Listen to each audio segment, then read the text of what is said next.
بسم اللہ الرحمن الرحیم۔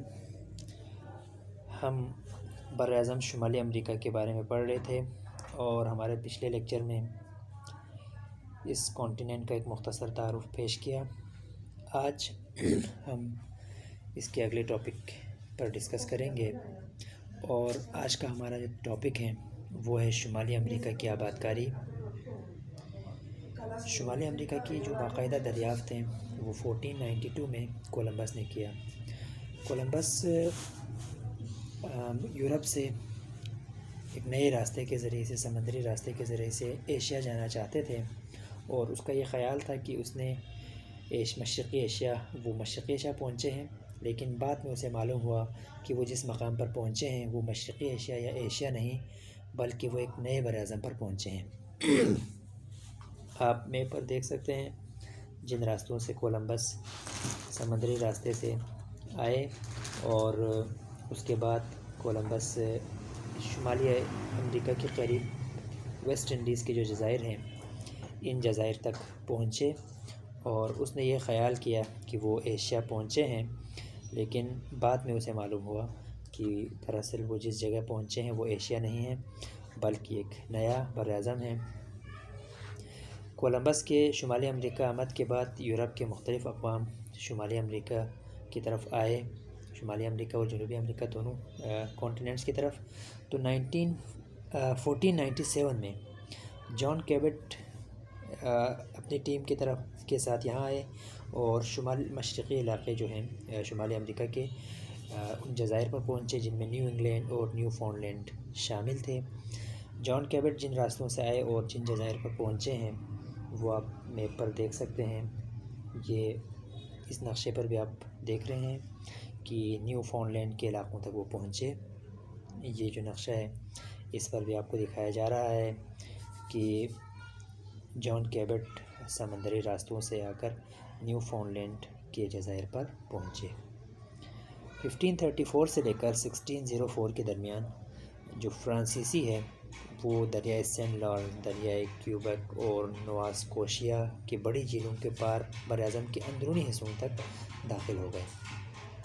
یہ بعد میں آنے والے یورپی مہم جوؤں کے راستوں کی آپ کو میپ پر دکھایا جا رہا ہے، جس میں وہ مہم جو ہیں دریائے سین لارنس کے راستے شمالی امریکہ کے اندرونی علاقوں تک پہنچے تھے۔ 1607 میں انگریزوں نے ورجینیا میں ایک باقاعدہ نوآبادی قائم کی، جسے جیمز ٹاؤن کے نام سے انہوں نے جیمز ٹاؤن کا نام رکھا۔ یہ وہ علاقہ ہے ورجینیا کا جہاں پر انگریزوں نے شمالی امریکہ میں اپنی پہلی کالونی قائم کی تھی۔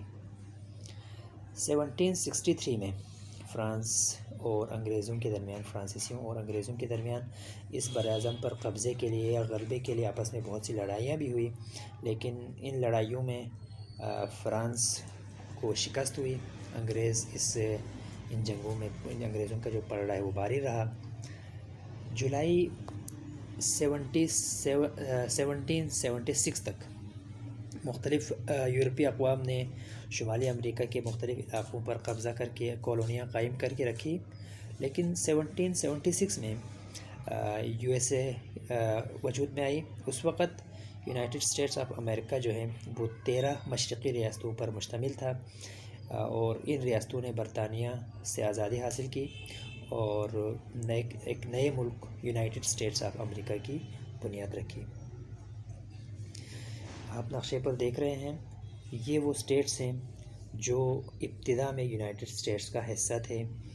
Georgia, south Carolina, new Carolina, Virginia اور دیگر 13 اسٹیٹس ہیں جو ابتدا میں جو ہیں یونائٹڈ اسٹیٹس آف امریکہ بنی، جنہوں نے برطانیہ سے آزادی حاصل کی تھی۔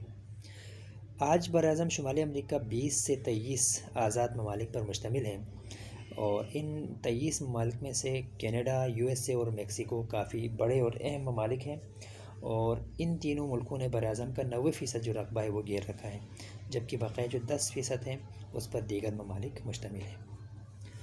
یہ شمالی امریکہ کے ممالک ہیں، ان میں Canada, United States of America اور میکسیکو یہ 3 بڑے ممالک ہیں جس نے 90% جو لینڈ ایریا ہے اس کانٹیننٹ کا اس کو کور کر رکھا ہے. باقی جو ممالک ہیں وہ چھوٹے ممالک ہیں اور ان کی کل تعداد 23 بنتی ہے. یہ شمالی امریکہ کا پورا نقشہ اور یہ پولیٹیکل میپ ہے جس میں آپ دیکھ سکتے ہیں کینیڈا جو کہ اس کانٹیننٹ کا سب سے بڑا ملک ہے، اس کے بعد یونائٹڈ اسٹیٹس آف امریکہ، اور یہ جو الاسکا ہے جو کینیڈا کے مغرب میں واقع ہے یہ بھی یونائٹڈ اسٹیٹس آف امریکہ کا حصہ ہے. تیسرا جو بڑا ملک ہے اس کانٹیننٹ کا وہ ہے میکسیکو. باقی 17 یا 20 جو ممالک ہیں وہ چھوٹے جزائر پر اور چھوٹے چھوٹے علاقوں پر مشتمل ممالک ہیں، جن میں سے بعض جو ہیں جزائر پر مشتمل ہیں. بہت شکریہ.